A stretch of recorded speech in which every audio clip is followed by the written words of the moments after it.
Елбасының тапсырмасы бойынша енді 2 жылдан кейін мемлекеттік тілді меңгерген қазақстандықтардың үлесі 95%-ға, ал орыс тілді меңгергендер 90%-ға, ағылшын тілін білетіндер 20%-ға жетуі қажет.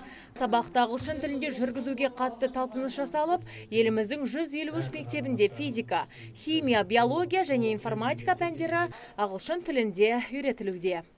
Ағылшын тілі, қазақ тілі, орыс тілі оқыту методикаларын үйрету, қандай да әдіс тәсілдердің жаңа түрлерін көрсету, тәжірибе алмасу болып табылады. Мысалы, listening skills, яғни ол тыңдалымды қалай жақсартуға болады. Оның 4 әдісін ұсынып жатырмыз мына жерде. Семинарда 3 тілді меңгерудің маңызы және оқушылардың тілдік, ауызша сөйлеу дағдыларын қалыптастыру мәселелері талқыланды. Қатысушылар бұл шара ұстаздар арасында тәжірибе алмасуға зор мүмкіндік дейді. Оқушының функционалды қабілетін арттыруды көздеген жиында мұғалімдер тілді үйретудің оңтайлы тәсілдерімен танысты. Я приехала из города Ленгер. Мен семинар тренингке Ленгерден келіп отырмын. Жаңа методика мен білім беру жүйесіндегі әдісті үйренгім келеді.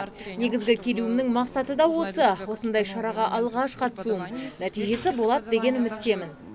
Статистикаға жүгінсек, Қазақстан оқушыларды бастауыш біліммен қамту жөнінен әлемде 4-ші орынға көтеріліпті. Бұл өткен жылдың қорытындысы.